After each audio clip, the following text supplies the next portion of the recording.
Kaixo, ongi etorria, zilindro honen bi datu eman dizkigute, batetik altuera, 10 metro, horrek esan nahi du 3 pisu baino gehiago, hau da, litro asko sartuko dela, eta bestetik perimetroa, oinarriaren perimetroa, 28,27 metro. Galdetzen digutenez litroak sartzen den kopurua, jakin behar dugu zein den bere volumena. Horra, volumena jakiteko formula jarriko dugu. Volumena berdin, oinarriaren azalera, bider, altuera. Altuera badugu, bai. Zer falta zaigu? Oinarriaren azalera. Goazen ikustea nolako den oinarria. Badakigu hau dela, zirkulo bat. Horra, bere formula izango da, pi, r berdin. Zer behar dugu jakiteko oinarriaren azalera? Erradioa. Badugu erradioa, oraindik ez. Hau dakigu, perimetroa. Ta perimetroa zer da? Zirkunferentziaren luzera. Horrango azen jartzea formula hori, luzera berdin, bi, pi, r. Badakizu, buelta batean, sartzen dela bi pi erradio. Orduan, zer dakigu bueltaren luzera? 28,27. Berdin, bi, pi, r. R zeirrein bat dugu, bakandu, bakarrik utzi. Orduan, bi eta pi hauek pasabaretuko beste aldera zatitzen, bidertzen ari direlako. Orduan jarriko dugu horrela, 28,27, zati, bi pi. Eta hori izango da erradioa.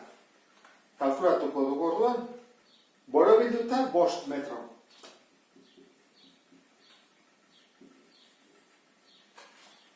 Erradioa jakin da 5 metro direla, etorri gaitezke honean azalda kalkulatzea.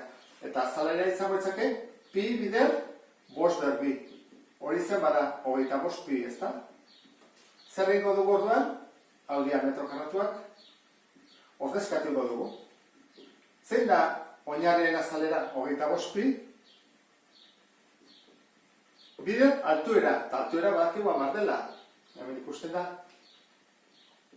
Ea zer bat atatzen zaigun. 785,388 metro kubiko. Koma eta gero, 3 amartar jarri ditut, pasabaretu udalako gero litrotara. Zer egin bat dugu?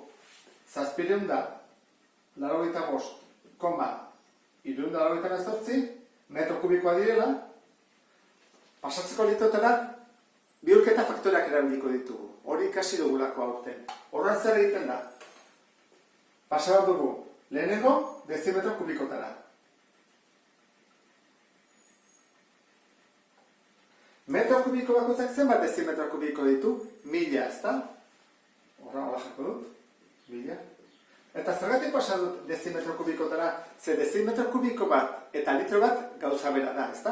Bata edukira eta bestea volumena.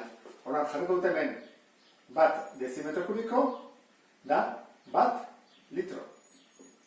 Orduan, zer egiten da?